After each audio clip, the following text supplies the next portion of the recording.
Hi Darren, I'm Ezelle from the upcoming Lovely to Meet You, and congratulations on being involved in this series. So can you tell us a little bit about how that came about and how you brought your expertise into this collaboration? Prehistoric Planet has a long back history whereby Mike Gunton at the BBC's Natural History Unit decided to, make a dinosaur-themed TV series. I was brought in kind of relatively late in the process relative to him.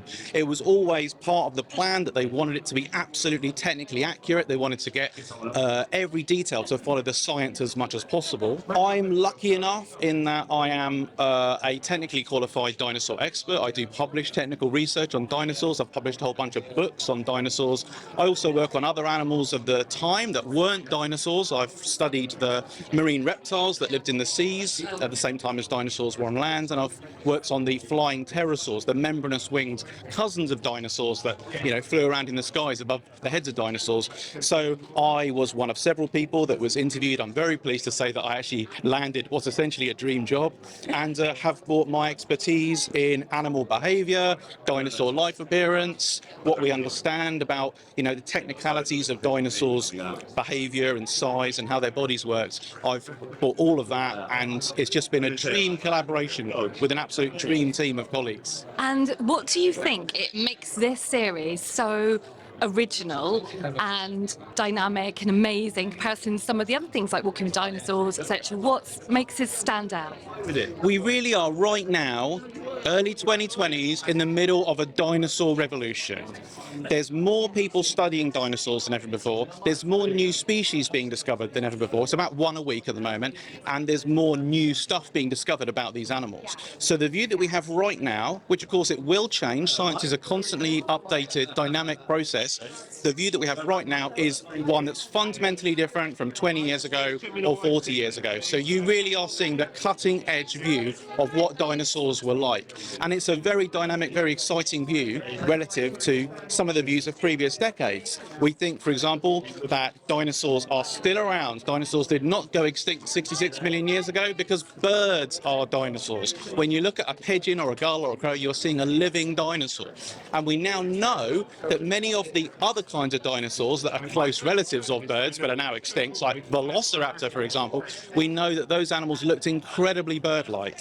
If you were a time traveller and you went back 66 million years ago and you wandered around looking at various feathery dinosaurs, you wouldn't necessarily have looked at, say, an early bird and said, oh, that's a bird that's going to survive the mass extinction event and evolve into sparrows and crows or what have you. You would just see lots of quite peculiar bird-like dinosaurs. And that is what we're thinking. We're thinking these animals were very different from conventional reconstructions. Has it been really exciting for you, from all your research, to actually see that come to life through CGI? And what would be your favourite scene in the series? What are you drawn to most of it? The fact that there's been this major revolution in our understanding of what these animals were like, not just dinosaurs but the marine reptiles and the pterosaurs as well, means that those of us who study them have got really interesting new views of what they were actually like.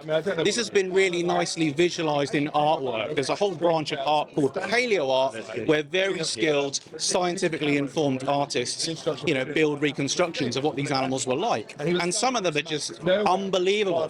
For example, some of the pterosaurs, the flying membranous winged animals flying over the heads of the dinosaurs, some of those could fold up their wings and walk around on all fours, and they were giraffe-sized. So these are animals with a 30-foot wingspan, a 15-foot tall at the top of the head, walking around like giraffes, reaching round to pick up little dinosaurs, small mammals from the ground. Now, those of us who've studied those kinds of animals have a good idea in our minds of what they were like, and we've done a whole bunch of artwork depicting them, but actually having fully photo-real CG views of this, new take on what they were like, that's been just unbelievable. What an experience to actually see that brought to life on the big screen. And we've done that for so many groups of animals that haven't been portrayed accurately in photoreal ways before. And how is it having David Attenborough? So David Attenborough narrates the science and the Hollywood kind of effect that were a collaborative effort together to bring this series through. How did that feel for you? Getting to work with Sir David Attenborough was an enormous privilege. I mean, he is such a consummate professional. He's just absolutely brilliant. Even at this stage in his life, life, actually being in the same room as him and seeing how he treats other people, and his actual work ethic and how hard he works. He really does work very, very hard, despite being just 96 last weekend. So absolutely, bowled over by his professionalism. And of course, he has incredibly high standards. He has to have in order to, maintain his reputation. He only puts his name to projects that he is absolutely, happy with, that he thinks tick all the right boxes in terms of scientific accuracy and, whether he's actually prepared to be associated with it. So getting him on board for Prehistoric Planet for us was a huge deal. He was shown various sequences. It was explained to him in great detail how the technical details were put together, all the research that was, the backing to the scenes. And I understand, I wasn't actually there specifically for these early meetings, but he watched these scenes and he was like, yep, you've actually done it. I can't see that you would have done it in any other way. I am on board. And as a consequence, we have got the most trusted, most erudite, most, experienced person in the whole of natural history filmmaking as part of our team, which is what a coup. I'm just so pleased about that. I bet you are. And what do you hope viewers will take away from this watching this? What viewers will really appreciate from Prehistoric Planet is that it's a very dynamic and new view of the Cretaceous world. Dinosaurs and the other animals at the time were very flamboyant animals. They weren't boring, bland. They weren't all like grey and brown. They were often brightly coloured. They had excellent eyesight. They almost certainly were using very elaborate signalling. They were sending all kinds of body signals to each other during like times of courtship and when they were competing or when they were looking after their babies or courting or what have you. We think that they were really complicated animals, which hasn't really been conveyed to the public before. So that is a new take-home point. And the fact that they just looked so cool, the fact that we know all this stuff about them, I don't think anybody's really conveyed that before, how amazing these animals look. So I think it's going to be an entirely new view of dinosaurs that people are going to take away. It's going to inspire, we hope,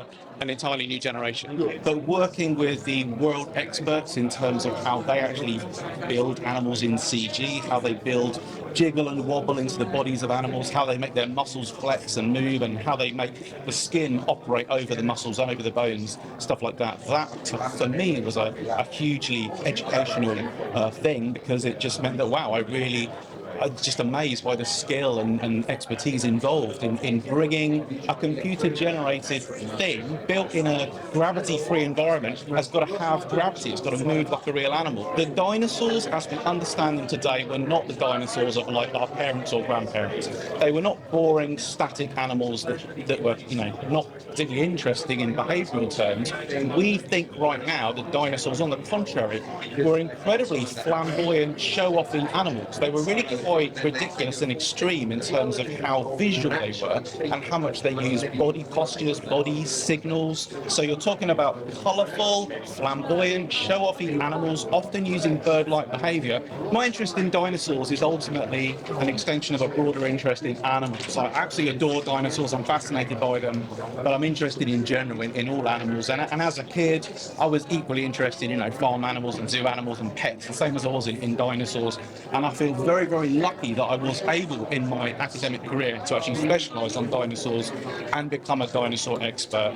I'm a qualified PhD in dinosaurs. I studied a particular dinosaur from southern England, got a PhD in dinosaurs in 2006. That did ultimately lead to me being interviewed for this project, for Prehistoric Planet, and ultimately being successful in landing what is a dream job for someone like me. I just cannot believe that it's just astounding to actually be at this stage after several years of work, heavy work, a lot of detailed work, to actually get to the point where we're able to see it in the cinema is mind-blowing. It's been such a ride. So unlike any other dinosaur-themed TV series, Prehistoric Planet has been made by natural history wildlife filmmakers. What you're really going to take away from Prehistoric Planet is the idea that the late Cretaceous world, we are only interested in this series in the last 6 million years of the late Cretaceous, a tiny slither of the whole so-called age of dinosaurs. You're going to take away from this the idea that the world was incredibly complex. There were all kinds of different environments, and the animals living in those different environments, and they inhabited every single one of them, were themselves incredibly diverse, incredibly fascinating, and often stranger than conventionally we've been shown.